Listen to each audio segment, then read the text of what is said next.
Hello and welcome to Huge Fans. I'm Catherine. And I'm Ed. I'm Liz. And John. Okay, so we're going to do Saturday Night Live. This is a daunting thing to take on. I mean, when I started really digging into it, because I was like, oh my God, I love Saturday Night Live. But holy moly, it's been going on for a long time. Long time. It's older than I am.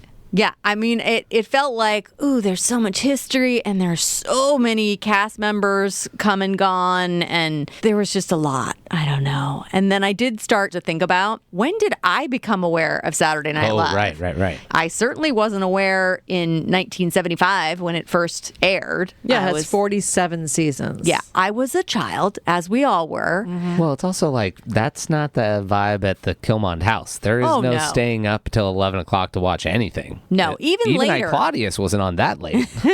Even later, like in the 80s or 90s when we were older and it might have been appropriate, I feel like it was not a house thing that we stayed up and watched Saturday Night Live. I don't even know if our older brothers watched it, actually. No, I don't think so. Yeah, for sure. There's like no viewing in our house that I can remember. I mean, it is a pretty standard phenomenon for comedians to say, when I was growing up, I watched Saturday Night Live. I would stay up and blah, blah. And I'm like, God, I think the only time I ever got to see it or thought to watch it was when I was babysitting.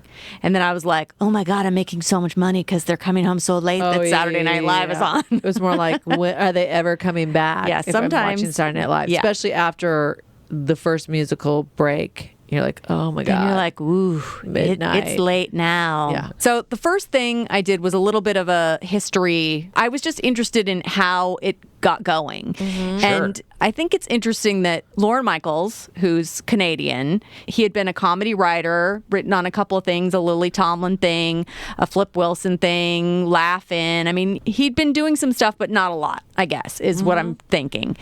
And he and Dick Ebersol, who was an NBC executive at the time in 1974, developed the show together and were pitching it. And I think the most interesting thing I heard was once it kind of got going that it was maybe going to happen, Johnny Carson called them in for a meeting, was like, get these two, I think he called them kids because they were technically much younger than Johnny Carson. Right. So he thought of them as like, kids. So he said, get the kids in here, or whatever. I need to talk to them about this show because he was very controlling of that time slot. That whole evening time slot was like his domain. And even on a weekend, because obviously the late show would have only been weekdays. So what was happening was Johnny Carson was on Monday through Friday, and then they would rerun episodes on Saturday night. Oh. Now, Johnny actually didn't want them to do this anymore because he felt like it was enough being on 5 nights a week. Like, he didn't want people to get tired of him or whatever, and he was very protective. Give the audience a break for the weekend. Right, and he was very protective of his evening time slot and the whole vibe of his show and where he sort of was in the landscape. And he was, for those people that don't know who Johnny Carson is,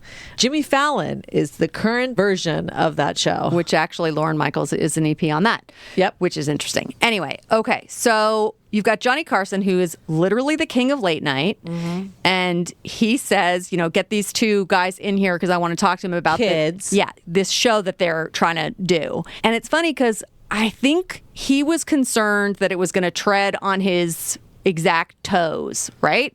They had to explain there aren't going to be any interviews and we're going to do rock music, which I guess Johnny Carson was like, oh, well, that's not the kind of music that we do. So, and no interviews at all? Well, because initially they were like, oh, we're just going to do sketch comedy. And he's like, we do sketch comedy. Right, Johnny Carson being like, there are sketches in our show. I find it very amusing that he didn't want his show repurposed on Saturday nights, but he also was really skeptical of this new Saturday night live show, which actually... The concept, the format, right. Yeah. He definitely wanted to be not the same as his. He's like, get out of my I'm lane. already doing the variety. Get out of my lane. They're like, no, we got a whole other flavor. They were saying that it was a variety and musical show with comedy.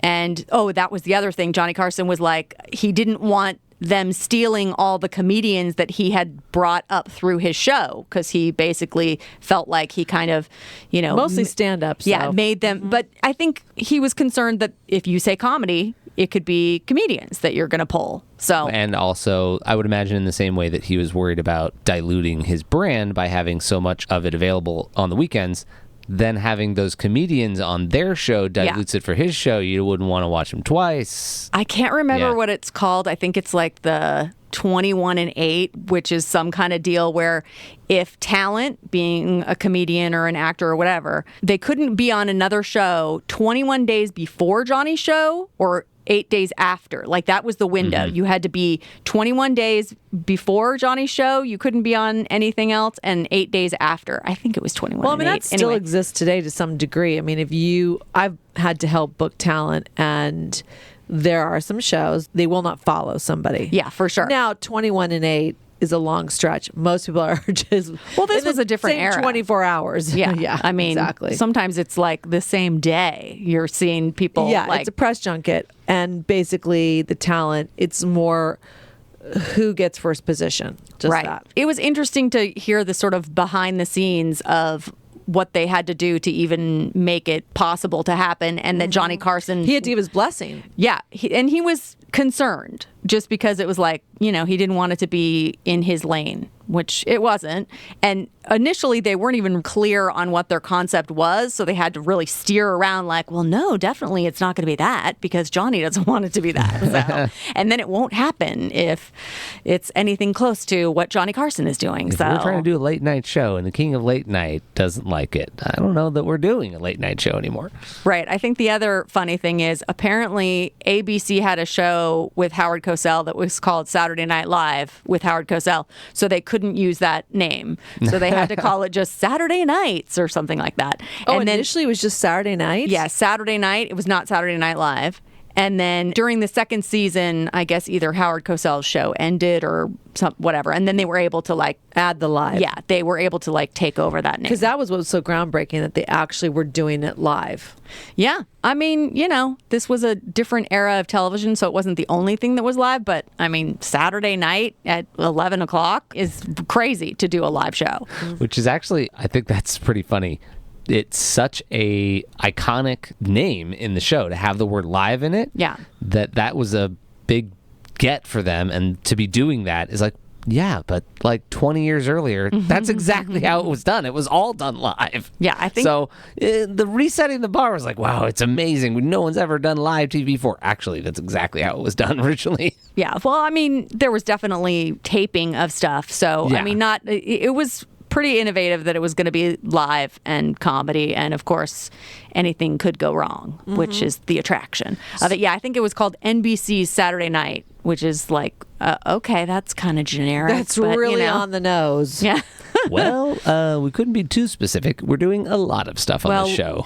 Luckily, Howard Cosell got out of the way, and they got to call it Saturday Night Live. So on October, I think middle of the second season. So October 11th, 1975 is the first airing with, wasn't George Carlin the first host? They call it the host. I would have thought it was a guest, like a special guest, but it's the host. You're hosting Saturday Night Live. They still say that today. Hosting. Absolutely. Yeah. That's the term that they use for sure. So George Carlin and the original cast, most of whom were signed on for talent agreements, and the only one who was not was Chevy Chase, which ends up being a whole thing later. Yeah, so it starts off, the first cast is Dan Aykroyd, John Belushi, Chevy Chase, Jane Curtin, Garrett Morris, Lorraine Newman, and Gilda Radner. And of those cast members, everybody stuck around except Chevy Chase after the second season. I think it was the second season, because Chevy Chase had only signed a 1-year writing deal, where all of the talent had signed either 5-year or 7-year, much more standard. If you're on camera, like a contract. Right, they want to make sure you're obligated to stay. And then Chevy Chase did not, and then he was like, okay, bye, I'm gonna go do movies, and people were very mad. and then he was replaced by Bill Murray, so that's when Bill Murray came in. Also, they were never on the show at the same time. Actually, Chevy Chase came back, and there was a lot of bad blood. Okay, yeah, because I thought I remember them being there together, right? Between Chevy Chase and Bill Murray. So I'm thinking about, did I watch any of that original stuff? Definitely not when it aired, but it must have just been repackaged and rerun, and because I'm aware of a lot of it, but not watching it live, not even remotely, because by 1980, that whole group wrapped up and left. Oh, so it must have been a 5-year contract because it was 75 to Right. 80. So in 1980, basically at the end of that run, almost everybody leaves, including Lorne, who decides that he needs a break and like he wants to do other things. And almost everybody leaves at that point. Which I didn't know that Lorne had taken a break. I thought he was solid all the way through. Is there anyone that's actually been all the way through? No.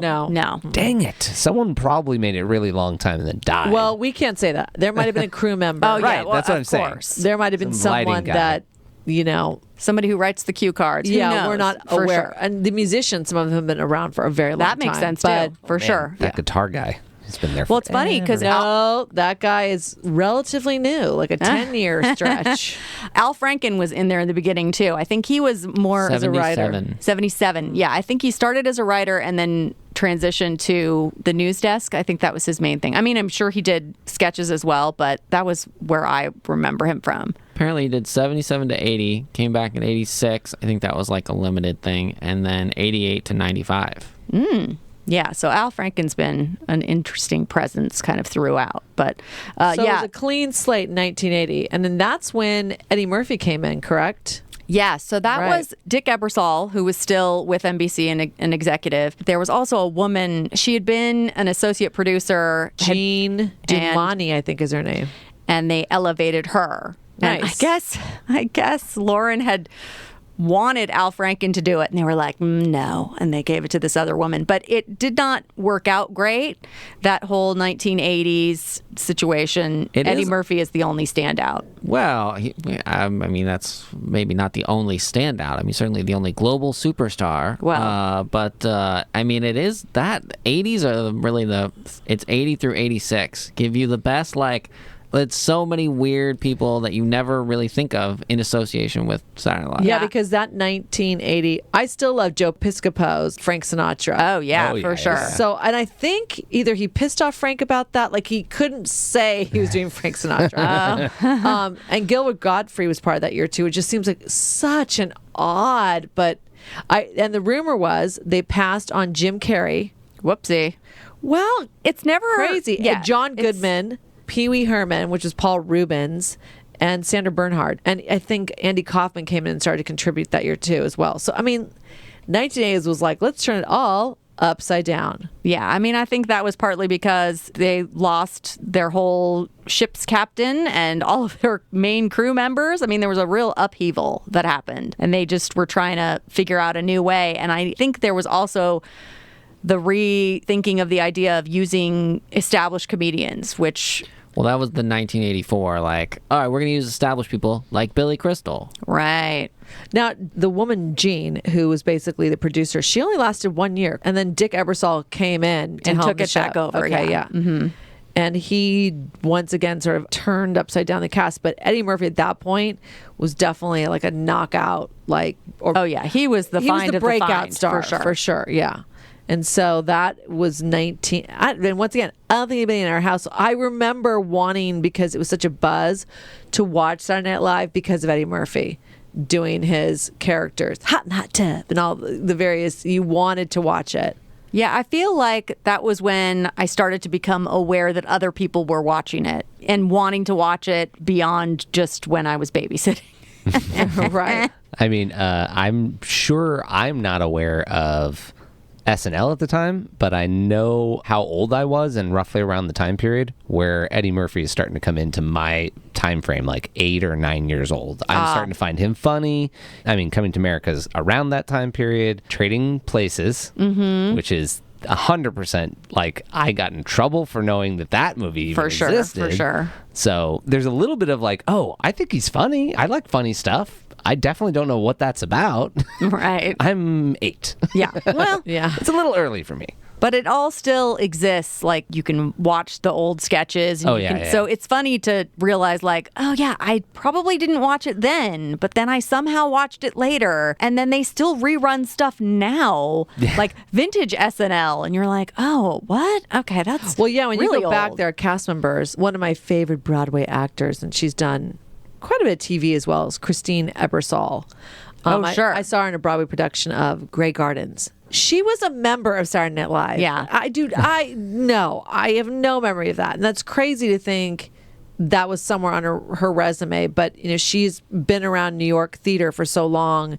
It doesn't surprise me, but it surprised me. And guess who I think, well, it didn't replace her, but when she was out, in came Julia Louis-Dreyfus. Yeah. Mm-hmm. And what's interesting is she had sort of a short, non-significant run, in my opinion. Yeah, I think she was on longer than I thought. I thought she was one of those one season and gone. 3 seasons. Yeah, 3 seasons I seems just don't crazy. think Writing? then I'm incorrect saying what I said. No, I think she just wasn't on a lot. I mean, she was there. She just wasn't super present. But here's the deal. She was there enough to meet her future husband, Brad Hall. Oh, yeah. Mm-hmm. Who was an anchor for the evening news, which, What? the news anchor desk gig has always been kind of a very Weekend update. a prestigious assignment. Oh, yeah. Mm-hmm. It's very specific, and you're always going to do it. Because, sometimes you can have no sketches in the show. Right. Typically, then you don't have sketches in the show. Mm-hmm. That's your main focus. Although I feel like, our more modern Saturday Night Live, they had crossover. But, this was Brad Hall. I'm like, was he in any sketch? I don't even remember. I don't think I was watching Saturday Night Live at the time. No, I don't think so either. Because I'm like, who? What? So now, how long did Dick Ebersol kind of stay as executive producer? A couple seasons. Because then, he brought in Billy Crystal. 81 to 85. Yeah, so So- 85, Lorne comes back, and he's been there ever since. Right. So 85 was the year with Billy Crystal and Christopher Guest. And then 86 is the year with fresh faces, including Anthony Michael Hall, Robert Downey Jr., and Joan Cusack. It's madness. Which is a craziness. I mean, that was really, they were trying to retool it and fix it and figure it out. And Jim Belushi came in at some point, because his brother, obviously, John Belushi, famous on the show, and then Jim came in as well, which is Yeah, any sibling that had ever happened before. No, he was not the first. So Jim comes in 83 to 85. I don't know if it's the first sibling with Peter Aykroyd in 80. Also, Brian Doyle Murray in 1980, and then Yeah, I was like, there's 81 to going 82. to be a Murray in there somewhere. You don't always recognize them, but they're in there. Yes, okay. Yeah, it doesn't help that he goes by Doyle Murray. Like, you are What? Bill Murray's brother. Wait, hold on. Got it. Yeah, that's His confusing. older brother, which is, I don't know. I mean, look, you have Groundhog Day, and therefore he is amazing. I loved Billy Crystal on Saturday Night Live, that character. You look marvelous. Oh, yeah. You look oh, yeah. You look marvelous. That was one of those characters I looked forward to. If he was on a sketch, like, all right, what's he gonna do? Here comes the fun. Oh, yeah, for sure. It is funny, the list of people that you forget were on Saturday Night Live. I mean, Julia Louis-Dreyfus is on there for sure. Billy Crystal, I never forgot that he was on it. So he doesn't quite count, but Gilbert Gottfried, I totally like, what? Laurie Metcalf, I was like, what? No, she was. Apparently, very limited. I read and have forgotten, but it's not like she did tons of stuff. No, there's a lot of one season, barely there. It really didn't work. And most people never even registered that they were there. I mean, I can't remember Christopher Guest or Michael McKean or a little bit of Harry Shearer, maybe. But I love that those three have Saturday Night Live in common and then go on to do all of the Christopher Guest movies, Best in Show and all that stuff together. You're Apparently, like, yeah, they even did that A Mighty Wind, that singing group was a sketch Oh, no, what? that they did on Saturday Night Live. Yeah. Oh, that's A interesting. Mighty Wind is SNL canon? I did not know that. Damon Wayans is on the list of what he did before Randy Quaid, Randy Quaid, for Martin sure. Short. It's like you think he did more, but one season. Yeah, he did one season. Well, And he then- did a lot in that He season. did. Well, Well, he that's- is memorable. Billy Crystal, I think, is confusing because he hosts a lot, but then you have Yes. he was only a cast member for one season, same season as Martin Short. Well, there is the phenomenon Really? of coming back as a former cast member as a host is a And real Martin Short is coup. really one of my favorites. So John had also mentioned Joan Cusack and Anthony Michael Hall as What? Joan Cusack was on it? yes. And Robert Downey Jr. in And 86. Robert Downey Jr. had a crush on, so I absolutely remember him and Anthony Hall.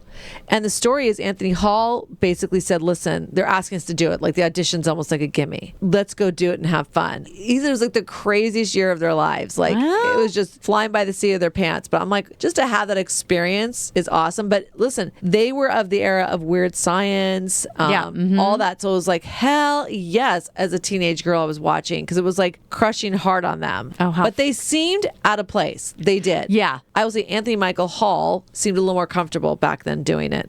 And although Robert Downey Jr., now currently is known as like the riffer, like he can just, any scene, he can just riff it and improv it. And it's like, so maybe that's in there, the background. Yeah. Interesting. I was surprised Ben Stiller was on it. I was like, when? What? What do you mean? And it must not have worked out. And then he went and did the Ben Stiller show. So good for him. And that won an Emmy. 1989. That won an Emmy and was canceled. Or like it was canceled and then won an Emmy. And he's like, well, this is awkward, but right. Thank you. What about Sarah Silverman? I had no recollection of her being on Saturday Night Live. Weirdly, in the years since she's been on SNL, instead of catching whatever moments there are that exist of that, I've mostly caught her talking about how she used to be on SNL. Oh, really? That's like, interesting. Well, okay. I did this when I did. There you go. That's all I got. That's how it stuck for you. That's good. But what's interesting about Saturday Night Live is, there's almost 3 categories. You have the main cast members. Mm-hmm. Then you have what is like feature players or something. Mm-hmm. And then you'll have the anchors on the Weekend Update. And then you even have all the writers. But so some of those features, and they never make it out of there. Oh, yeah. They just never quite graduate. So some of these people we were mentioning, it's very likely they were featured. And so, you missed them. Yeah. I'm not clear exactly on how things get greenlit to be actually in the show. Oh. Between like the pitching and the writing and who's doing the writing and then when it goes and then sometimes it gets cut for time. It's really difficult to get sketches in the show that you're in. I mean, some of them make it all the way to dress. And over the last decade, I've seen sketches that didn't even make it to air there. That was still pretty damn funny. That should have been on the show. Yeah, well, I mean, they only have a certain amount of time. I read a great book years ago, Live from New York, and it's basically told from the stars, writers, and guest perspective. So it's literally almost these 2 writers, Tom Shales, I think it was James Anderson Miller, interviewed just everybody over the last like 30 plus years. I think the book was a little old when I got it, so I feel like it's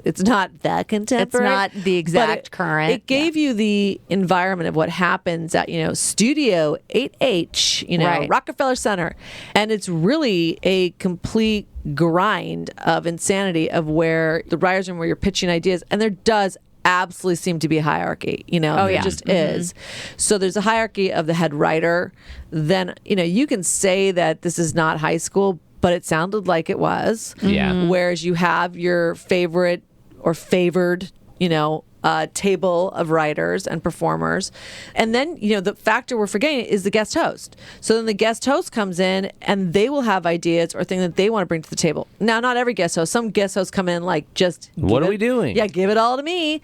And then you have other ones that come prepared with ideas. And I think that's really happened more and more lately. Like, people practically hire writers on the side and come in with a whole idea slate, basically. Or come in and say, of these characters that I've seen you do before, I want to be in a whatever sketch. Bring that character back.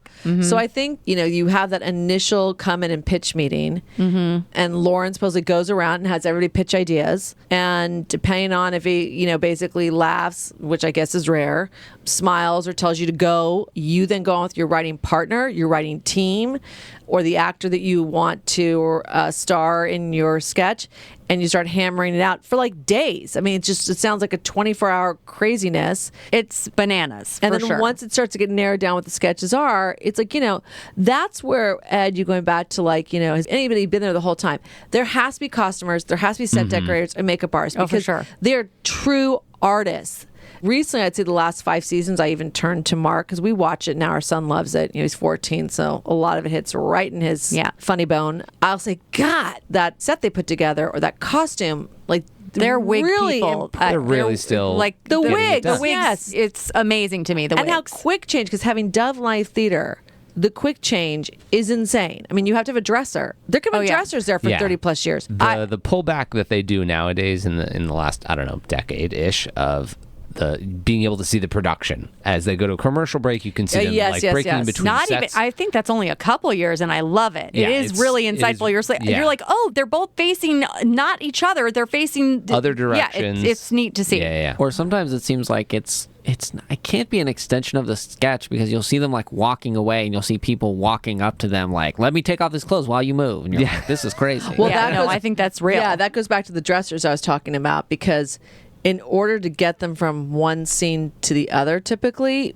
you need people helping facilitate that. Yeah, taking standing off the wig, by as soon as you're off. It's not regional theater where they're just throwing the wig on the ground and picking up. I can only imagine that might end up being why some of the less exciting, less awesome sketches end up at the end of the show. It's a logistics thing. It's like makeup, wardrobe, hair. That sketch is at the end. It does not need to be in the middle. Oh, it's got to be need an time. issue. Yeah. Yeah, we need the music act so that we can wash everyone's face and reset their hair and get them back out on stage. Yeah, that is to some degree. I think that is what happens. They're probably, if you really watch it, there are the larger makeup transformations after a musical commercial break act. Going back, so 1985, it was canceled. It was canceled? Yeah, it has been basically canceled / revamped. So NBC briefly canceled the show. Brandon Tartikoff, he, I think, basically brought it back and rehired Lorne Michaels in 1985, 1986 season, I think it was. So, it's had its turbulence. Oh, for sure. And I think it becomes, how do you sustain something for this long? Well, what's interesting is there must be the understanding that there's going to be an ebb and flow, and there's just a commitment to keep it going. Because for sure, there's been times where it's like you're losing people who are amazing and you're restocking with like, who are these people? There's got to be an attitude somewhere. Maybe it's Lauren or, I don't know. I'll give Lauren a lot of credit because basically that season opener for season 12, Madonna was the opening act, opening musical act. Who he hired, because he fired a lot of people, was Dana Carvey, Phil Hartman, one of the best. That season is where it starts to crush. Jane Hooks, incredible. Victoria Jackson, and Kevin Nealon. And John Lovitz was there. So was Nora Dunn, who literally, I think Jane Hooks and Nora Dunn did some of my favorite sketches together, like the two lounge singers. And oh, God, yeah. And Phil Hartman just brought, obviously his voices and his impressions, but he brought like a weight to like, oh, this is like a real actor. Yeah. Yeah, it just brought an adult. He looked like he was a grown-up. He probably was like 32, but he looked like a 50-year-old. I'm just a caveman lawyer. So I think that season, coming back from basically being canceled. So, I think that started the renaissance of that era. Yeah. We also have to imagine. And Dana Carvey, church lady, incredible. It's not just what we're seeing in the cast, because we keep talking about that there's writers in the background that are either coming up or have been there, or, well, now we're talking about that's the cast that's part of the writing room. That's why those seasons are amazing. If you got Phil Hartman and, oh my God, I don't have any of the list of the names that you just said. Dana Carvey. That entire list, sitting in a room together. Oh my God, I want to be in that room in like a corner with like, behind a thing just peeking. Well, you'd be inspired for sure. Yeah. I always thought Steve Martin was a cast member because Wild and Crazy Guys and all this. I got confused too when I was looking at this. I was like, oh no, did he just show up a bunch of times as a host / doing other stuff? Also, the show was slightly different. People hosted more frequently. Yeah.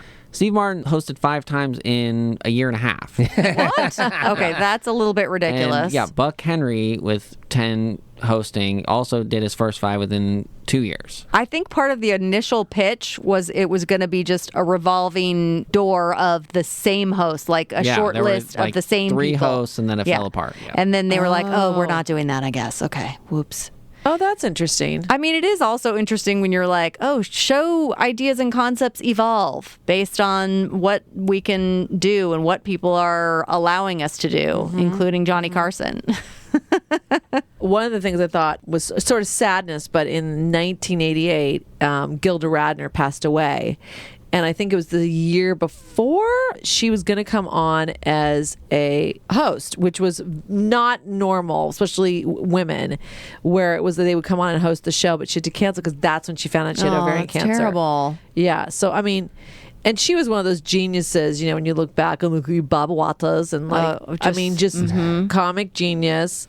And also sexy because of her humor. Because she wasn't like what you consider like a natural beauty, but it was like she was beautiful because of her talent. It was a confidence that came from within. It didn't matter what anyone thought of her looks, because she was happy with herself and loved what she was doing. So that just changes the whole energy about a person. And you obviously, as a woman in comedy, not much has changed, but it's shifting to a degree. Like, you gotta be able to hang and take it with the guys. And when you read the history of Saturday Night Live, it's like the beginning days were like, holy moly. Oh yeah, it was rough. It was a rough crowd, and really, I mean, speaking as a woman, very difficult for women at that whole scene, for sure. It hasn't dramatically changed. It's still somewhat of a boys' not great. club. Yeah. But I mean, Tina Fey, Amy Poehler, you can jump forward, and there's some big been a breakout shift. successes. Yes. Yeah. Well, not only because you can read articles about behind the scenes as well. I mean, Tina Fey was like the head writer and then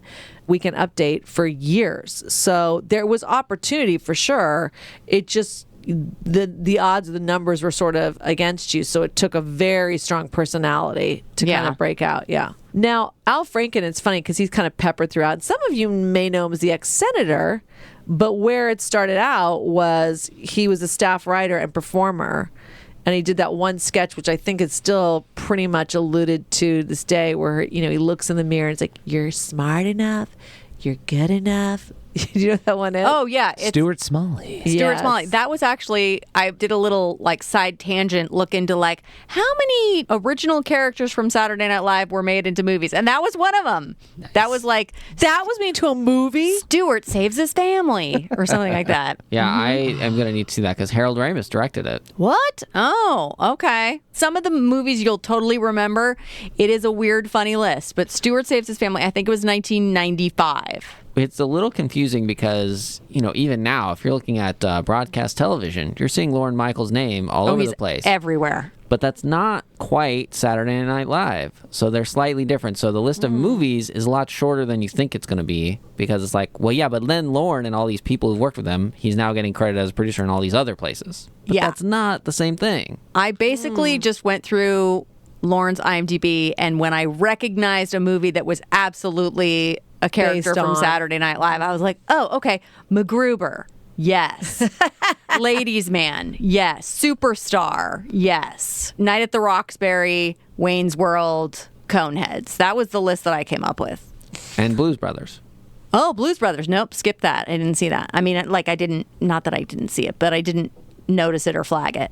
Yeah, I think that might have been one of the first ones. Yeah, that's the first one. And that's the whole list. Oh, yeah, well, there you go. Comprehensive. I think did you say it's Pat? Because then that's the whole I couldn't. When Pat was a movie? Yes, yeah, it was right, come on. So funny when I'm looking through the list. I'm not a good reader, so I'm looking through the list, and I could have sworn that Pat was made into a movie, but I couldn't find it, and I didn't know what year it was, and so I was having a hard time finding it, and then I forgot that I was interested in figuring it out, and then I didn't figure it out. So thank you, John.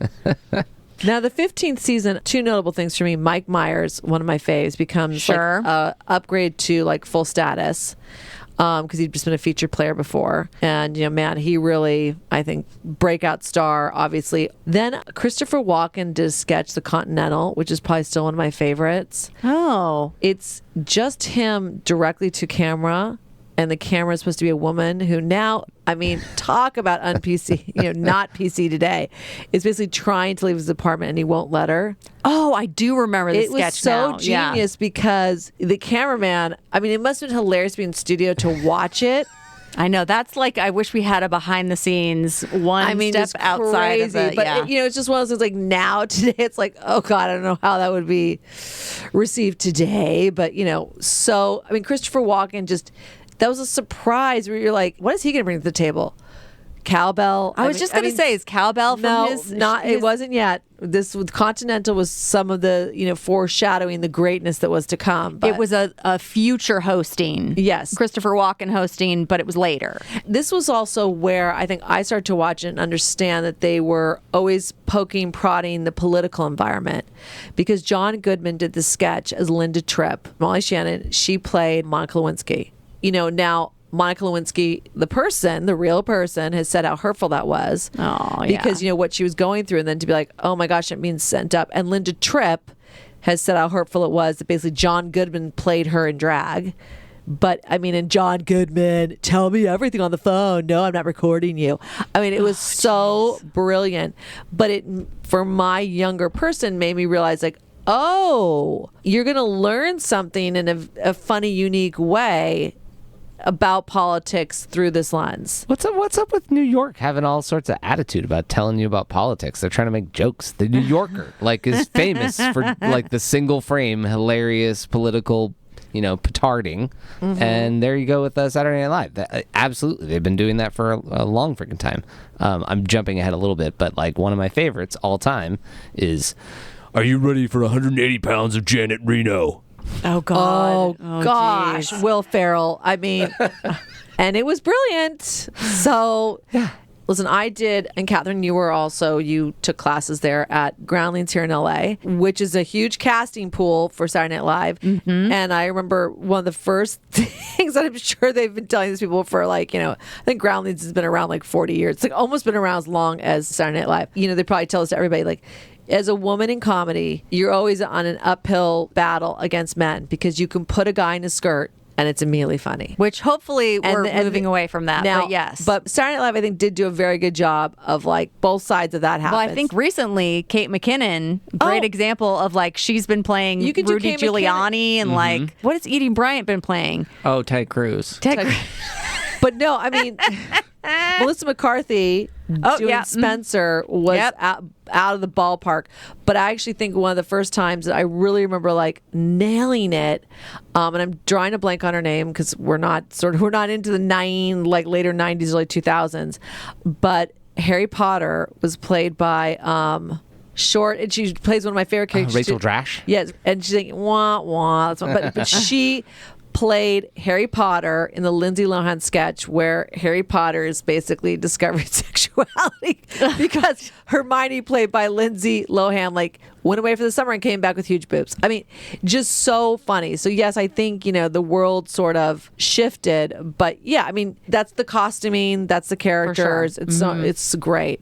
So, well, it's interesting that you're talking about where you started off with this was realizing that there was so much political stuff baked into it. I did not realize that for so long. I just was not paying attention to almost always that opening sketch, the cold open before the Live from New York is Saturday Night, it's almost always political. I didn't really notice that, which is ridiculous. I think this is going to sound really just unbelievable, but I think it was the Tina Fey, Amy Poehler sending up Sarah Palin. That was the first time that I was like, wait, do they always do political off the top of the show? Good Lord, Catherine, pay attention. I remember reading an article about Tina Fey, who was a writer, then was doing the Weekend Update. And when they decided they were going to do Sarah Palin, because she had left the show already, she was off the show. They were looking at her they were like, "Hey, you could do Sarah Palin. Come back and do Sarah Palin." But she was also one of the people that did cross over a little off the desk and did some sketches. I was going to say season 16 brought in another wave of just incredible. Iconic, really, in the Saturday Night Live world. They promoted writers Rob Schneider and David Spade. David Spade, hilarious, right? And hired Chris Farley, Chris Rock, Julia Sweeney, and then Adam Sandler mid-season came in. What? That is the season with Patrick Swayze and the dance. The dance thing. And you have Dana Carvey still, and Phil Hartman, and Victoria Jackson, and Mike Myers, and Kevin Nealon. You still have all those players, huge cast, incredible, across the board, everybody bringing the A game. Yeah, that's one of the most iconic. What year is that? Well, it was the 1990 to 1991. Got it. Season 16. That is incredible. I mean, just And it says it was divided into 3 groups. It was the repertoire players, the middle players, and the featured players. 'Cause What? They almost had so many cast members. oh wow. That's kind of always been almost what they've been doing. 3 tiers. Well, it's funny because I always just, it's that announcement at the top. You're either in that first group alphabetically or you're in the second group. Sorry, except for that's actually I'm wrong. So let's see, 1, 2, 3, 4, 5, 6, 7 years. There's only been repertory people, and only 3 years did they do the 3 tiers. And yes, starting with season 16. And actually, I think that 90 and 91, those 2 seasons, that is some crossover magic that happens because a lot of people leave, and then these new people that come are amazing. And they're young and green. I mean, but Chris Farley was so much energy in that sketch you were talking about with Patrick Swayze Patrick dance. Swayze, basically, Chris Farley and him. I mean, it's probably got 1 billion hits on YouTube. Chris Farley and Patrick Swayze are both auditioning to basically be male exotic dancers. It's like a Chippendales Yes. thing. and just the commitment that they both put into it. And now in today's very PC time, I completely agree with you. The commitment that they both put into it, What? but it's Patrick Swayze's commitment to it. Patrick Swayze Oh, is the yeah. biggest fan. He thinks Chris Farley's the one that's the best dancer. He sells that sketch so Yeah, he good does. because everything else about that was going to happen. You're going to have the top off, the Farley doing a crazy big dance, and Patrick Swayze being amazing and awesome and totally like doing it way better than him, although they do keep up together pretty well. but nobody broke. No, that was Nobody the best broke, part. and Yeah. I will say, now I remember there was something recently where like, because Saturday Night Live has had to really ride the razor's edge of what is acceptable comedy and what would be considered offensive to certain groups. Keep reminding people what satire is. Well, there was a whole thing because of body image, and you're like, Chris used every literally ounce of his body for comedy. And I actually think because they took that sketch so sincerely and really committed to it, they weren't making fun of him. I mean, so I think it stands up even to this day about like, if we're actually talking about body image, wouldn't it be amazing that someone like him would be auditioning for Chippendales and actually be considered? And that the perfect version of what a Chippendale dancer would be is looking be at impressed by him? Would be impressed by him and thinking he's real competition. Yeah. So I think it stood up. Although or stands up. for the purposes of a joke, and this is well timed, 25 years after this episode aired, they should have named it Chips and Dips. Oh, jeez. But now, 32 years. Yes. You also had Chris Rock and Rob Schneider and Julia Sweeney joining that year. jeez. Crazy. But yeah, I'm skipping ahead to that next year because you get 2 people that are pretty. One is another global superstar, and then another, Saturday Night Live legend. Adam Sandler and Tim Meadows in 1991. Wowzers. Ooh, Tim Meadows. Tim Meadows may not the longest running. I think that is definitely Keenan is like the longest running cast I think member. Keenan has currently become the longest running. Yeah. But Tim Meadows was in there forever. Oh, Yeah, long time. Yeah. I mean, I still can't believe they actually made a movie into that Ladies' Man. Yeah, that's if we thought it was forever, it was only 10 years. Now that's become, 80 is finishing at 10 years. Cecily is currently at 10 years. Fred Armisen did 11. Kate McKinnon did 11. Seth did 13. Keenan is at 19. That is crazy. Keenan's got it. But when he was still on, you're like, this is his 10th season. Oh my gosh, Tim Meadows crushing it. Now everyone else is like, yeah, I'm pulling Tim Meadows. Yeah, and Daryl Hammond was 14. Woo! I always Wowzers. find it interesting. Daryl Hammond, Who's now back as the announcer, but yes. Yeah. what? Yeah. Yeah, since 2014, I guess. Good for him, because I mean, he had a very interesting. It was either a podcast interview or I was reading some section of his book that he wrote. I think it was a book about the abuse he suffered as a child from his mother, and really how it meant him having like a mental breakdown a few times on Saturday Night Live. That's one of those overall, because we just very publicly all watch it with Pete Davidson, that you can have these cast members who are challenged by drugs, alcohol, or mental issues. And Lorne, for the most part, seems very supportive. They're not fired. They're not dismissed. As long as I mean, I don't know what the criteria is, how destructive you need to be or not to be, because he's obviously had cast members die from these issues. So you need to take it seriously. But yeah, I mean, Daryl Hammond, his background, I don't think I was aware that was him, the back, because his history with, although his impressions are brilliant, is very interesting. Like he got taken out in a gurney one time having a full mental breakdown. Oh, God, from Studio terrible. 8H. Yeah. So, well, that's what I think. When you go back to Keenan, who's been on 19 seasons, I'd be curious how much he writes versus he shows up and these writers at this point just know like, Keenan can do that. We can do that with Keenan. Because it would, who the hell would have 19 years worth of material for that type of grind? Be like, all right, I'm pitching. I mean, he might come and do a little pitch. That's stand up and sketch comedy. You always got to come up with new stuff. What are you talking about? He jeez. comes up with the greatest stuff. He's like, all right, I'm going to throw to you. You're going to make a smile, and then you're not going to do anything. What's up with that, Leslie? The Nothing. best. Okay, great. Next. One of my favorites. What kind of game show could I host this week? Always the host, yes. But am I going to have gray hair or not gray hair? Okay, all right, let's move. Hilarious. I'm not going to say I would be sad if I never saw this happen because I think it's probably not going to happen. I don't think we're going to get Keenan sitting on the news desk, the Weekend Update. But he's been there freaking 19 years. Are you kidding me? He hasn't been there once? As like he's probably been there as like a side yeah, story. he has been. Oh, But not he's as got, like he's got multiple characters that he comes on and Yeah. does Not as the as like anchor. a, No, the anchor's a whole different ballgame. I know. Yeah, but it's no. like, I could use like 6 minutes of him basically doing a joke, another joke, let someone else in, and then doing more jokes and another joke. Well, he does Sketches that. are great. It is kind of it's a different It's a skill. bit of a stand-up. It's a different thing. Yeah. Interesting. So now when you're into, I mean, we need to, God, there's 47 seasons. Oh my God. You know, I think then, yes, John, you're right. In season 19 is when they go back to just 2 categories of performers and they kind of narrow it back down. And it would be the final season for Phil Hartman, who had a tragic ending as well, but he wasn't on the show at the time. Mm-hmm. But Norm Macdonald and Jay Moore come on that season too. So, I mean, it just, and I kind of remember Jay Moore. I mean, I think he had some good sketches. I remember liking him. This is when I was starting to watch the show more. Okay, actually, so now, you know, in season 20, I find it interesting because this has happened before, where they'll add people mid-season. And I don't think I usually notice that as much. So like season 20, Molly Shannon, who's one of my favorites, came in. Oh, one of my mid-season. faves. So that to me was just so interesting because she feels like she'd always been there, but she came in mid-season in the 20th season. And it's like, okay, bring your A game, girl, with all your So energy. that was 1995, I'm guessing? Yeah. Okay. Yeah. 95 is a big year, right? Because Will Ferrell joins, Daryl Hammond joins, Sherry O'Terry joins, Jim Brewer, Mark McKinney, who I think you said Mark McKinnon, different guy. This is Mark McKinney. He's there for 3 seasons. Obviously, Will Ferrell, one of the most iconic modern day cast members. I don't have him coming into the 21st season. Yes, we're looking at 2 different lists, and you're going by season, I'm going by date.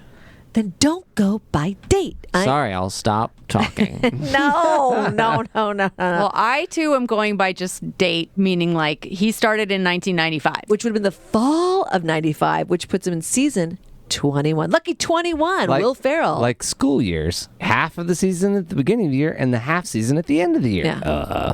Chris Kattan comes in as well that season. He was one of my favorites. Like, you know, the cheerleaders, you know, Sherry O'Terry and Will Ferrell did come from Groundlings. I think this for started sure. the era of... I saw them at the Los Angeles Groundlings. Not Will Ferrell, but Sherry O'Terry and Anna Gasteyer, who came in like the next year. I think she was 96. okay. And I want to say Molly Shannon was also there. And Chris Parnell did a sketch that night. Well, Chris Parnell, he was a big guy at Groundlings. What were you going to say, John? I was just going to say that unfortunately, Annie Gasteyer was season 22 in 1996. boom. This is making it impossible.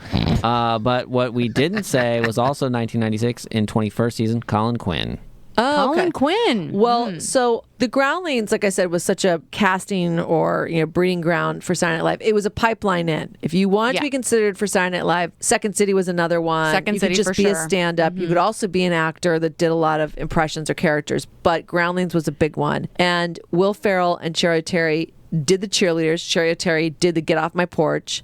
I took Thursday night classes at one point, and Mike Myers came and would like riff with the main company. Wow. So when I would be on break, we could go backstage and like look down at the performance, or stay back in the green room and watch Mike Myers and other cast members like, oh my God, that was so funny when you did this, or let's do this next, or what are we going to do in this sketch? Because it was improvised within sketches Like that were written. a game or a framework or whatever. Mm-hmm. So Will Ferrell, I mean, he came in with such, and if you know about Groundlings, it requires, if you go the whole ride, it could be up to 6 years of sort of writing, performing, all the different levels of classes. Yeah. So you are, I don't want to say nothing prepares you for being on a national television show, but you have your chops when you arrive. I mean, you're not green. I think you're better prepared than, say, a stand-up or an actor that does, impressions. for sure. Going for an If audition. you have right? that true improvisation background, you are much more prepared for what Saturday Night Live is going to put you through.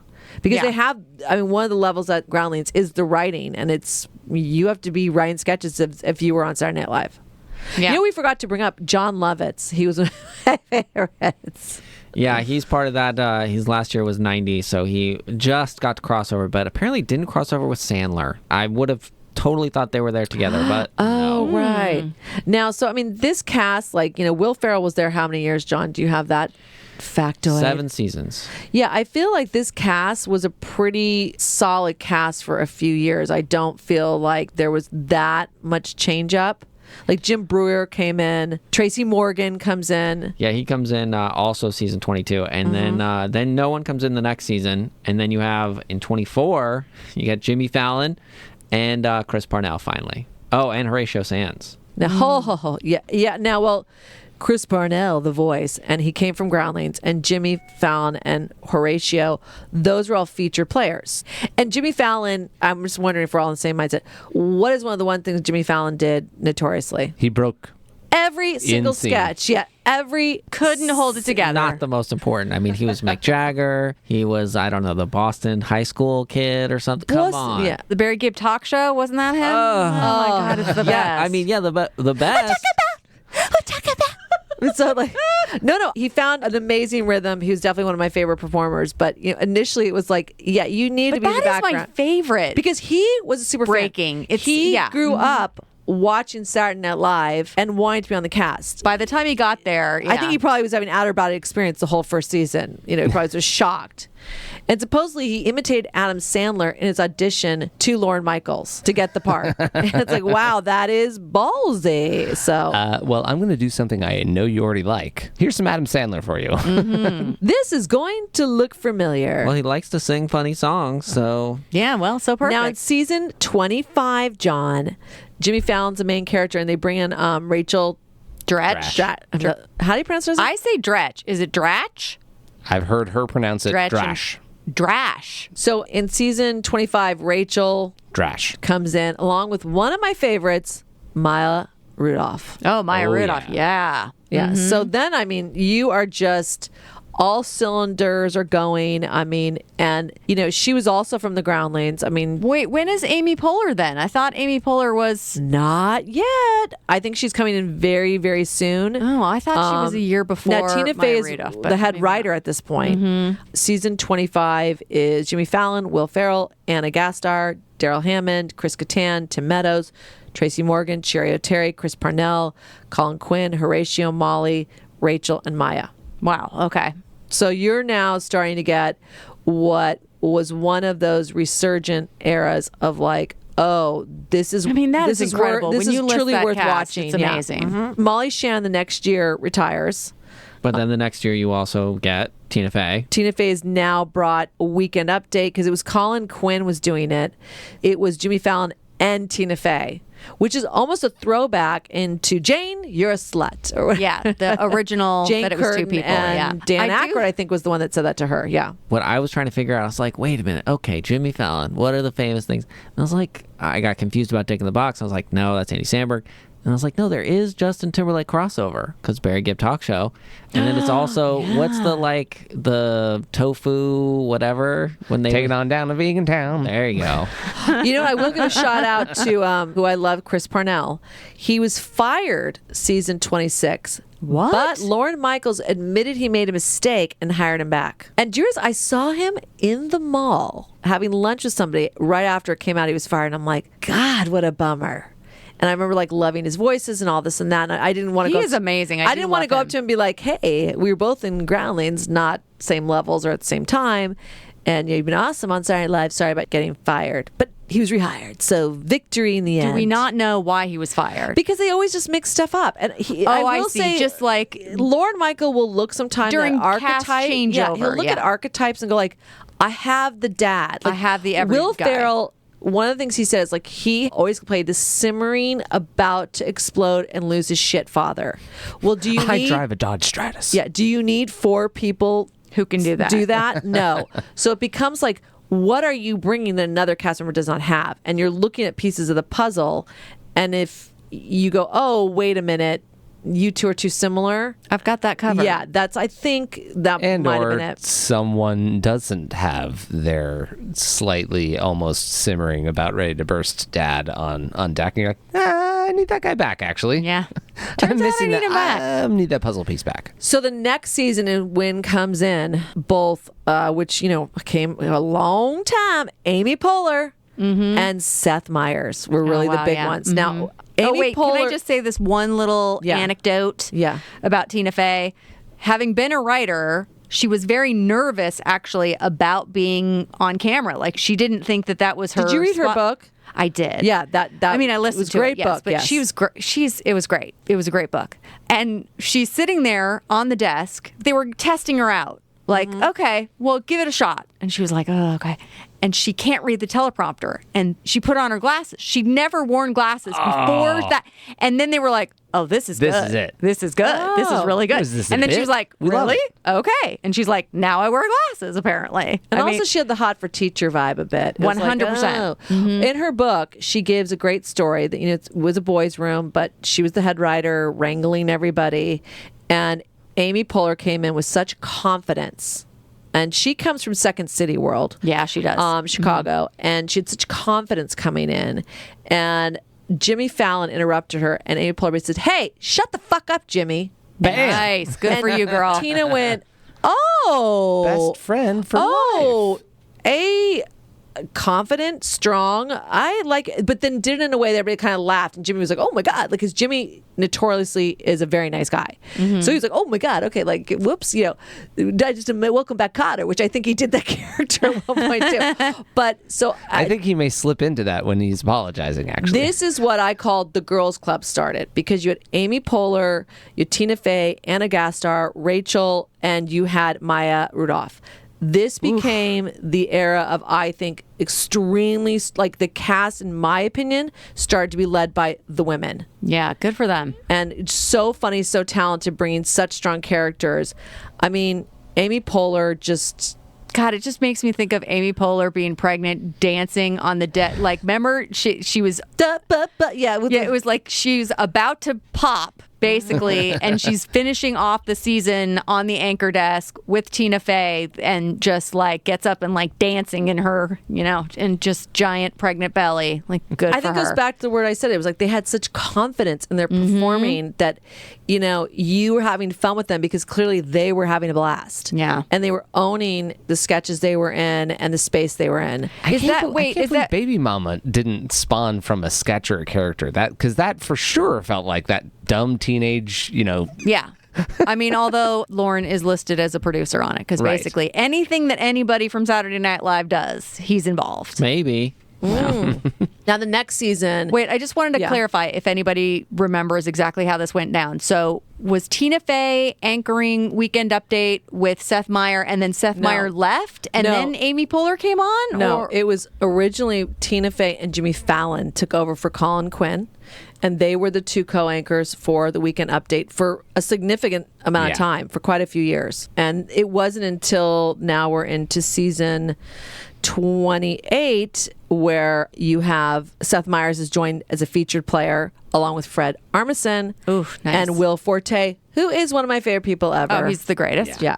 So you have a really strong cast at that point. So, yeah, no, I mean, I think, like I said, Tina Fey really, she also, I think, was head writer. So, I mean, that's a huge job to take on as head writer and the Weekend Update. So, Oh my gosh. Apparently, Tina and Amy only did that for 2 years.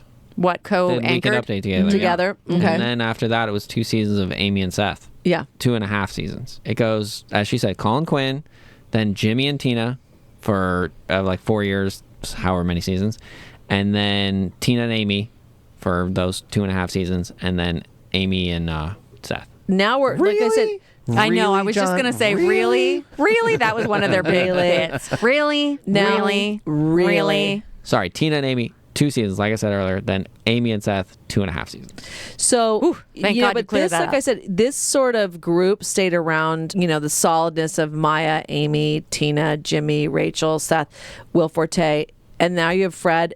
I think he was a featured player for 2 seasons, and then Keenan joins in season 29, which is 2003. So this starts the long, illustrious run of Kenan Thompson. Ugh, good for him. Yeah. He's so great. I remember thinking, oh my God, isn't that the burger? The Burger I King? watched that show. Good burger. In grade school. So I was like, because that's one thing I will say. Lorne Michael, you should get people on that you, and still to this day, have no clue who they are. Yeah, never seen. So when Keenan came on, I was like, that dude is like kind of famous. Yeah, but I mean, had you really seen very much of him? Because if you were an adult, you weren't watching that stuff. Yeah, no. Those 2 guys, Good Burgers, were like iconic enough that I knew who they were. And I was like, wow, good All right, for well, him. He Child, was were one of you- those 2. Where'd the other guy go? Where You weren't is babysitting me, but you were babysitting someone watching Okay, that show. now season 30 brought in, I had no idea he was on the show. He is one of my favorites, but not from Saturday Night Live. Rob Riggle. For those of you who don't know, he's the current host of Holy Moly and has done tons of movies with Will Ferrell. So Will Ferrell must have loved him. Oh, yeah. He's definitely on my list of surprising people that I had either not known or forgotten were on Saturday Night Live. Yeah, And Rob still, Riggle. stuck in the featured player category, you still had Kenan Thompson not brought up to full player. When is Jason Sudeikis getting in the He game? comes in season 30. There we go. But Jason Sudeikis was a writer. And so he joined as a writer, and then he brought in little, I remember the first sketch I ever saw him with, hey babe, hey babe, hey babe, with, now, I mean, I don't think it was season 30 because he came on and did that sketch with, does anybody, I don't even know the sketch you're talking about. Kristen Wiig. So, Oh, okay. Yeah, 31 is Kristen Wiig, Bill Hader, and Andy Samberg. boom. Yeah. So Kristen Wiig and Jason Sudeikis are like 2 super rich people who like, hey babe, do you want babe. that Lambo? I want that Lambo. What should we do with that Lambo? I don't know. Make it a pot planter. Like they were so dumb and like affected. Hey babe. So this is But- about 2005. We're talking. Yeah. So Kristen Wiig comes in, and I think I remember distinctly the first time I ever saw her or Jason Sudeikis was that sketch. Hey babe. And they must have been so nervous, but there you go. So, and Rob Riggle, I think he only lasted that one Yeah, season. I think he just Yeah, he one was a season. one-season wonder. But Bill Hader comes in, and so is Andy Samberg in that season. I think you said that, John. But Well, yeah, the next one, yeah. and Finesse Mitchell, it's interesting because he was on as a featured and became a main player that year as well. I don't know if he ever had like a true breakout character that I can think of. But, it's like, I always say, if you could last more than one season, it's almost like you can pat yourself on the back because, there is a revolving door for a few people. But, like I said, this is still Tina Fey. You still have Chris Parnell, Amy, Maya. You still have a lot of these same people. And Alec Baldwin, of course, I think hosted that season. I don't know if that was the Sweaty Balls one. No, that's way earlier. It was. Okay. Well, that's with Anna Gasteyer, and I think she's Oh, already yeah, gone Anna by this Gasteyer. Well, point. and I could be wrong. I don't know when it was. No, you're right. It was already gone because it was Anna Gasteyer and Molly Shannon, and by this point, they're both moved on. yeah. Although the Sweaty Balls has come back. Yeah. At least jeez. once. Jeez. Oh, Lord. And in that season, Julie Louis-Dreyfus is one of the few people then to come back and host, who'd been on and come back and host because of Seinfeld. Oh. So that was a big deal that she came back and hosted season 31. So, oh my gosh, this is a thing of note. Season 32, they literally added nobody. They literally brought no one new in. We're good. We're fine. But Just Chris leave it. Parnell, Finesse Mitchell, and Horatio were all like, go. But he was like, we have enough. They were not. Yeah, they didn't add anybody in 2006 or 2007. It's crazy. Wow. Okay. But Andy Samberg brought in what was those Saturday Night Live digital shorts. It's almost the modern version of Robert Smigels, and he did the ambiguously gay duo, the animated thing. Hilarious, yeah. Now there was no featured players, by the way, at that point. This was all main players. Like, imagine the workload. It's like, and Seth Meyers and I think Amy Poehler start to do the Weekend Update at this point. Now, Dick in the Box was that season 32. Dick in the Box, and that really also. Justin Timberlake, it was a new side of him, comedic actor, that he could carry these sketches. Yeah, so real quick, let's talk about Lonely Island, which was Andy Samberg's comedy writing team. Yeah, right? Yeah. Uh-huh. So that's where Dick in the Box came from, but that wasn't the first thing they did. So it's Andy Samberg, Akiva Schaffer, and Jorma Taccone. So these three guys, they audition together and they get hired as a team with Andy also on the show. So like they're a writing team, but Andy's also going to be a featured player. So that was in 2005. So then that year, I guess they were basically frustrated that they were having trouble getting sketches on the show. So they took their camera and went out and shot Lazy Sunday with Chris Parnell. I think that was the second thing they shot. I can't remember what the first one was, but if the first thing that they shot, not what we saw, but if the first thing that they shot wasn't Laser Cats, I don't want to live in this I don't think world it was. anymore. It wasn't. That has to be the first. That's in the office. They have no plans. They can't go out. They have no But cameras. that feels like effects. That feels like the Pew, pew. Lauren. You just need to see Laser Cats. Then we're going to do a sketch about us showing you Laser Cats. It's going to be a great sketch. Well, so for sure they did Laser Cats mixed in there, but there was something else before Lazy Sunday, but Lazy Sunday was the one that kind of broke everything open. Right. So it's really just Andy Samberg and Chris Parnell, and this is a very searchable, easy to find video. Hilarious. They're just walking around Manhattan, rapping and talking about Chronicles of Narnia, the movie, and it's so ridiculous. Blew up. And that was like their first big thing, Lonely Island, these three guys. And then from there, the next big thing was the Natalie Portman rapping, which blew up. So unexpected. Yeah. I remember seeing it and I was like, what the? First of all, I love when somebody goes on Saturday Night Live and does something so unexpected, out of character, changes your mind about them. Like, I didn't care about Justin Timberlake at all. And then he does Dick in a Box. And you're like, wait, what? Oh my God, you are hysterical. Right. Apparently that's their sixth one. And yeah, Lettuce with Will Forte was their first. Lettuce. Oh, yes. They were fighting and eating lettuce or something. That didn't quite. It was absurd. It was absurd comedy. So Natalie Portman was their sixth, you're saying? Yeah, I mean, I do have to see their third. Young Chuck Norris with Jason Sudeikis as a Chuck Norris fan. Okay, I think I need to amazing. see that. Yeah, I mean, I'm hitting the highlights of what made them kind of pop. Mm-hmm. So, yeah, the Natalie rapping was just incredible. And I guess what was really interesting, too, is at that point, you know, most people had known her as a child actor. She was in The Professional. No, what was so it? good, Yeah. yes. And then, excellent movie. And then, of course, the Star Wars movies and had happened already at that point. But she had gone to Harvard and she had a real, like, clean image. So this was very purposeful. Like, it's Chris Parnell saying, like, what does Natalie Portman do on the weekend? Do you really want to hear? Do you really want to hear what I do on the weekend? And then she just busts out all this shit and swearing, and it's amazing.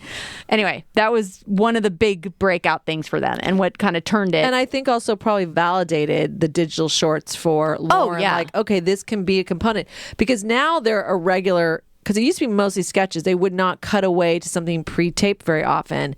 And I think that, because also could go viral, right? Like there was a whole YouTube or whatever, you know, was back then when you well, and I wonder if it was also because they had gone around the normal structure of things. Mm-hmm. Because they did, not digital shorts, but they shot a lot of what they would call like commercials or other little... Cookie dough aid or whatever it was called. Cookie dough aid. What? Oh, come on. It was the Gatorade, but it was cookie dough? Oh, I don't know. Oh, my gosh. Yes. Anyway, these Lonely Island, this is their first season of doing it. Yeah. Including, you know, slightly later in the season, first Laser Cats. Oh, there you go. So I think what was interesting is because they had taken it upon themselves to go and shoot them, edit them, they wrote the songs themselves, they recorded everything themselves, they just did it and then presented it. Like, here, what do you think of this? And first of all, they did an amazing job. Right. But they had gone around the system of pitching it, getting approval, getting the crew, that they are now designated that that's what they're going to do. Because they used to do, I can't remember where I heard this, but at the beginning of the year, they would like plot out, oh, we're going to shoot this many like commercial or little films. All these playback segments. Right. And then they'd have to like budget time and people and figure out resources. And like they just went around that whole thing. And I think that's basically what happened. And then they were able to establish almost their own little mini production company within Saturday Night Live. SNL Digital Shorts was their like little carve out production company. Niche. Yeah. But also, I want to point out that like just getting those sketches on air and getting them talked about, regardless of virality, right? Virality. I love that. And skirting the entire like actual process of going through the producers and et cetera, to present this finished piece. That shows everyone else in the cast that they're working with what they're bringing to the table that they couldn't see because it doesn't make to the show normally. So it's really interesting. Like all those guys show up, Andy Samberg's on the level with all of those other cast members because of those sketches. Yeah. Speaking of writers, season 33 was affected by the writer's strike. Oh, yeah. So that was sort of there were people that, were scheduled. Amy Winehouse, who got canceled and then unfortunately passed away before she could ever be on. Oh, wow. And I actually think The Rock was scheduled, and I think it was years later that he finally made it back. So it was... his schedule didn't quite allow that. Yeah. But this was an interesting little tidbit on season 33 that George Carlin passed away and is being the first host ever.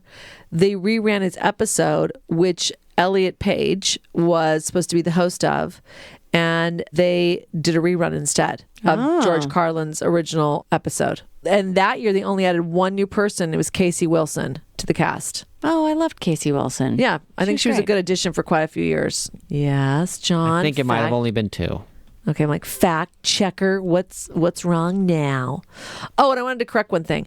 Amy Poehler was not Second City, but she was from Chicago, and she started the Citizens Upright Brigade. Citizens and I Upright think- Brigade, All right, yeah. You're forgetting Second City. The confusing thing is, then there's a Chicago Second City. So you were totally right. She's Chicago Second City. No, she also then formed the Upright Citizens Brigade. So she did both? Well, she did Second City, Improv Olympic, and then started UCB.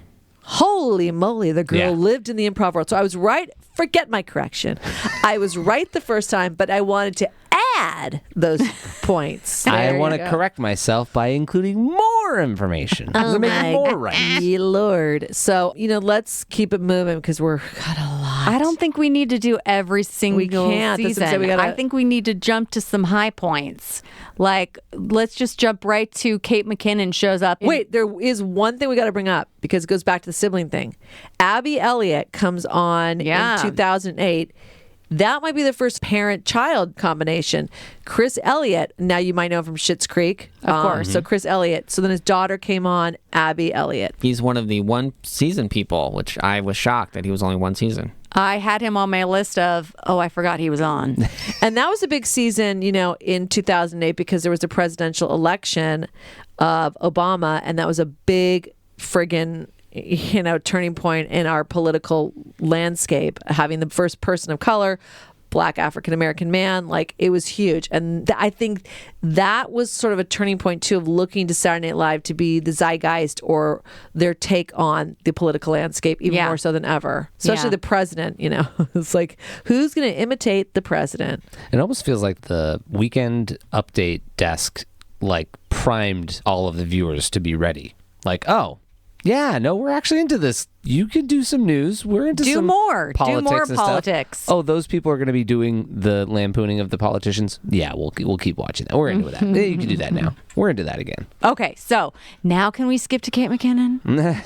I think so. What year does she come in? I don't know what season, but it's 2012. 37. 37. Talking about who we're skipping acknowledges who we're being mean to. So yes, go ahead. Well, look, I had a slightly different approach. I was much more like, okay, from what era who are my highlight standouts from that era. So like from the 2010s, as I would call it, I was like, oh yeah, Kate McKinnon, Beck Bennett, Leslie Jones, Shasir Zameda, Mikey Day, Alex Moffat. Now this is getting much more current, Bowden Yang. I was just like, because there is much changing, and yeah, go on. I do feel like Kate McKinnon's energy when she came in, there can be palpable shifts sometimes when someone comes in. Like they come in ready to play. They bring a whole new energy, which then the cast members that are there, I don't want to say maybe they gotten a little, relaxed or a little. It changes things. It's a new ingredient. It wakes them up. They'd gotten comfortable with their improv with each other, and then some of that kind of staled the actual improv that was happening. I mean, so a whole new player really changes the whole recipe. And you could definitely feel like a Kristen Wiig, who at that point was such an established, incredible, cast member. I mean, so many iconic parts, and I still do tiny bubbles with the tiny hands. It's still my Lauren, I need a Target Lady movie. Get on it. Exactly. Yeah, that is crazy. They had, I guess, Andy, Kristen, and Kate, one season of crossover. Oh, wow. But you kind of got that Kristen was like, I can pass the torch to this person. This person is going to deliver it. You got the vibe that those two really dug each other. And then the next season, A.D. Bryant comes, and she's super great. fun. And then Cecily Strong comes. Yeah. And so that was a season of bringing in three pretty strong women into the mix. So it was like, oh, okay, this should be. And Fred Armisen is still there, delivering. And Vanessa Bayer, which, now she's having a pretty decent television career. Did you watch the new show with Molly Shannon? Yeah. Which is hilarious because they're both Saturday Night Live, but they never crossed over. I know, right? They never crossed over, but you feel like it's in their belong DNA, together. yeah. Also, Nasim Pedrad from New Girl, Oh, okay. Nasim Pedrad, I love her. because everything is New Girl. Yeah, well. Now, if you skip a season, Rob Riggle was in New Girl. Wait, can I bring up correct. my very favorite? I don't Yes. know if Heshi? Exactly. So Nasim Pedrad did a character Heshi. I think she only did it that one time. So Kerry Washington, I think she was promoting Scandal or something. I don't know what was going on. I'm pretty sure it was 2013. She comes on, she hosts, and there are multiple things in that episode that are incredible. And I just if I had to say Kerry Washington. Kerry Washington, Okay. yeah. Favorite episode / favorite host / favorite sketches. How did it end up all in this one episode? What is happening? It's the opposite of famous in your living room. It's not that what you were doing was so funny in your living room. It was that you guys watching it in your living room, this ends up being an infamous episode. Yeah, it is an infamous episode within our household. I mean, we quote that there was this sketch that we call it the Heshi sketch. So it's this middle school, Nasim Pedrad is playing a motivational speaker, and Kerry Washington is playing her assistant, who's a little bit annoyed with the situation. And Nasim Pedrad's character, Heshi, is extremely excited and just absolutely ridiculous. It's a fast sketch. It's only a couple minutes and then it's over. And there's multiple lines in it that we will quote. And still love that sketch to this day. That episode actually started with a joke of Kerry Washington is going to play a lot of black women because there's no other black women. There's none in the cast. So she is coming into the Oval Office playing Michelle Obama. Then she leaves and she comes back playing Oprah. And then she comes back playing, I can't even remember. And then at the end of the sketch, the joke is, and now we're going to bring on our 6 Matthew McConaughey's. And 6 guys from the cast come in as Matthew McConaughey. And they're all like, oh, it's oh my God, that was All right. genius. Yeah, and then there's a song in it where Jay Farrow, what? How do you remember so much from It's one episode? one episode, but it's so good. And Okay. that was episode, so that all of you know, was episode 750. Wow. In November 2nd, 2013. Yep, 2013. I did have that part of it, but yeah, there's still lines from it that we will say. I don't have time for your towel drama, Heshi. I mean, it was amazing. That's the thing. Saturday Night Live has been on for longer than I've been alive, and cast after cast after cast after sketch, there might be 2 minutes in an entire season that you will quote for the rest of your life. Yeah. It's way too current right now, but it is probably on a weekly basis that either our mother retells this or I bring up the old people and Alexa sketch where they're all getting the Alexa's name wrong, but the Alexa's programmed to understand. Alexandria. Yes. Turn the heat up. It is 95 degrees in here. I don't think so. Well, that season that you loved was actually her last season, and she left to go work on a Lorne Michaels show, Mulaney, which was probably a John Mulaney show. Oh, it was, yes. Yeah. Who is a very beloved former writer of Saturday Night Live and now has hosted quite a few times.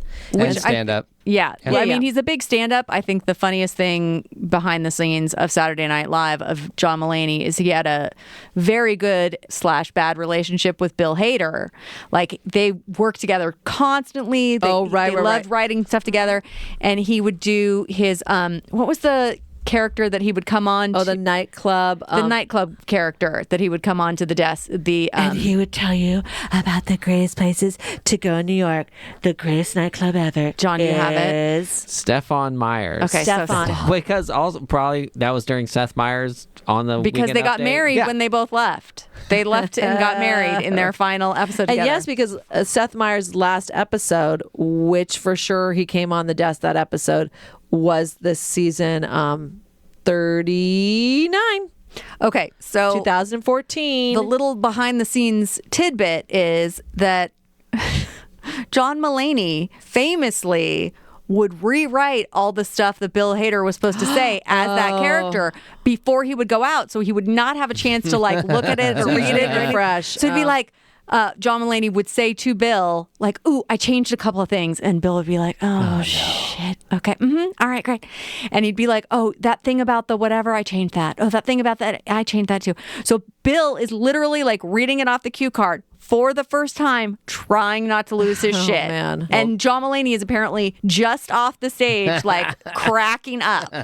Well, that obviously became the design of that character. Oh, yeah. Is that Bill cannot keep it together. He's also covering his mouth to help himself. Yeah, it was It's- ridiculous. It was so good. Now, some people that came in that season 39 that are still around, Beck Bennett. I think he just left. Yeah, I think Kyle Mooney and him just left, but Colin Jost And came in that didn't they come in together? 2014. Yep.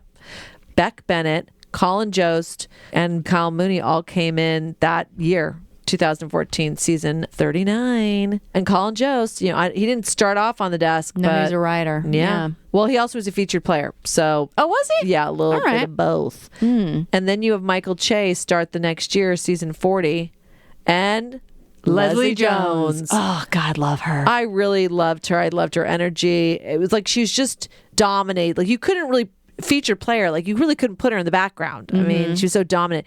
And Kate was still on, and you had Vanessa Bayer, you had Adie Bryant, Bobby Moynihan, and Taryn. So you had a pretty strong cast, season 40. So that's when we get... And Pete Davidson joins. Oh, wait, is this 2014? So is this also... This is 2014 to 2015, season 40. So we get Sashir Zameda and we get Mikey Day. I really like Mikey Day. He's Where's so Mikey like Day? versatile. No, slow your roll. I don't think he's what? there yet. No. All right, then maybe it's the next year. I have it at 2014. Maybe it's the beginning of the next. He is in 42. 42. 2016. You were way jumping. 2016? Oh, so I have it wrong. I'm like, you were way jumping.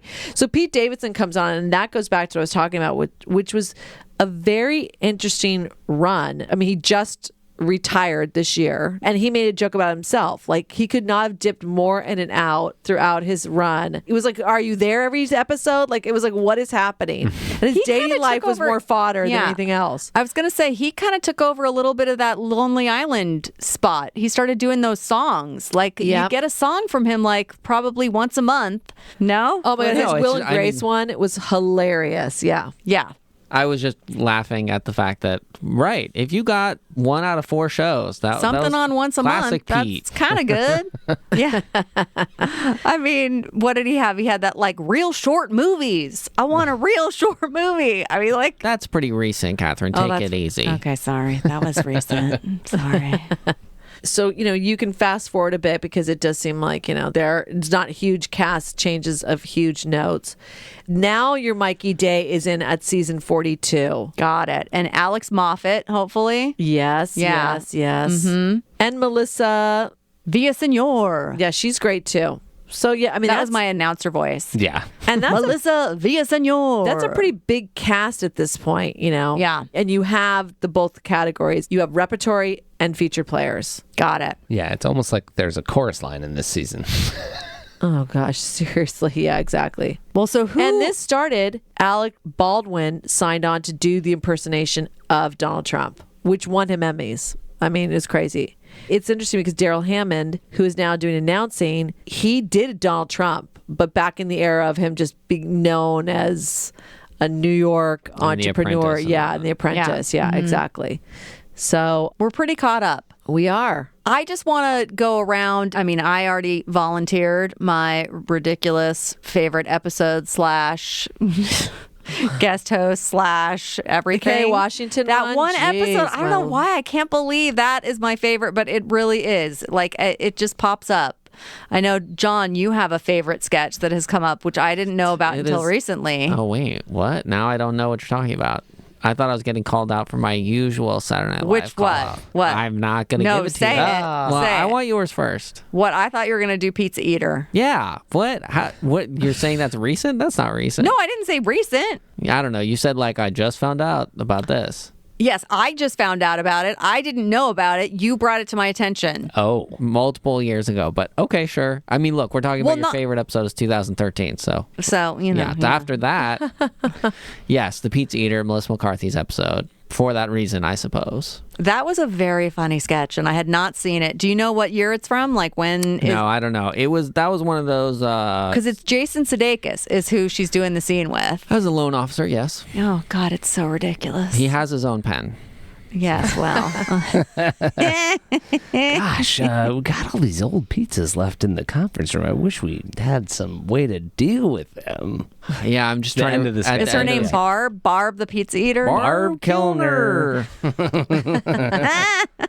Yeah, that crossed over. It was like a good moment at work, and there was just like, it's one of those times where something happens, and then you share it with other people, and then all of a sudden it becomes a real thing amongst a certain environment. So It that's what brings happened. it up a level. Yeah, I kind of like that Kate McKinnon went out on. I mean, not went out on, but like. One of her last sketches The alien. was the alien thing, because the first time she did it, I think it was with the Ryan Gosling one, was the first time, was insane. I mean, and poor Ryan Gosling could not keep his shit together. He was like, "This is bananas." Like, well, yes, Kate McKinnon is being insane right now. And I will say that, basically Saturday Night Live, through the last administration, this administration, and COVID, they've still managed to hang on, produce new content. They'll have episodes where oh, masks are on, masks are off. They have a live audience. They don't have a live audience. Yeah. I mean, they have just kept it going. And for that reason alone, I love the Chloe Fineman that's been added. Oh yeah, she's great. She's awesome. Her Bridgerton stuff has been really good. She's spot on. She's got one of those faces. You're you were able to kind of meld and mold it into a lot of different things. I loved Paul Rudd when he came on, and it was during COVID, and he got no live audience. It's because you get the jacket. Yeah, he hosted. It was sort of a record other scenes from other. He didn't even get to do his own stuff. No, exactly. But you have some of these Eclipse show. Eclipse show. That's not what I was trying to think of. But you have Alec Baldwin, Tom Hanks, Martin Short, Paul Rudd, Tina Fey. You have Candace Bergen. Thank you, Cass. Oh, yeah, is she this came. the Five Timers Club? Is it only Yeah. 5 times? Well, it's a weird. That's the minimum. yes. That's the joke.